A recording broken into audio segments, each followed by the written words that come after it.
Nashik TCS धर्मांतराच्या प्रकरणामधील फरार mastermind Nida खानला अखेर 45 दिवसांनी बेड्या। एमआयएम नगरसेवक मतीन पटेल यांच्याकडून निदाला आश्रय, तर माजी आमदार इम्तियाज जलील यांच्याकडूनही आरोपीची पाठराखण।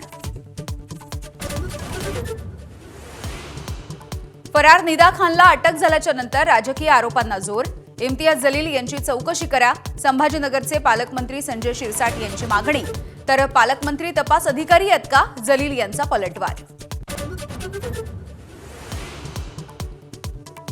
पश्चिम बंगालमध्ये मुख्यमंत्री पदासाठी शुभेंदू अधिकारी यांच्या नावावरती शिक्कामोर्तब। 9 मे रोजी शपथविधीचा सोहळा।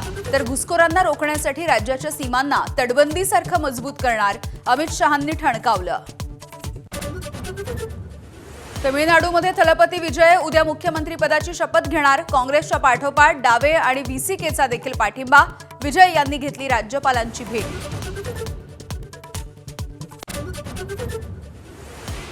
पायधुनीमधल्या चौघांच्या मृत्यू प्रकरणामध्ये पुन्हा एकदा नवीन ट्विस्ट। कलिंगडाच्या सोबत शरीरामध्ये सापडलं झिंक फॉस्फाईड आणि घरामध्ये सापडलेलं उंदीर पळवण्याचं औषध वेगवेगळं। झिंक फॉस्फाईड घरामध्ये कुठून आलं याचं गूढही वाढलं।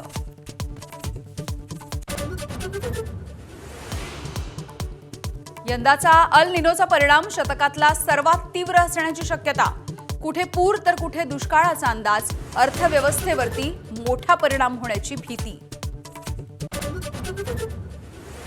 10वी एसएससी बोर्डाचा निकाल यंदा 2% घटला। मात्र यंदाही मुलींचीच बाजी। 179 विद्यार्थ्यांना 100% गुण।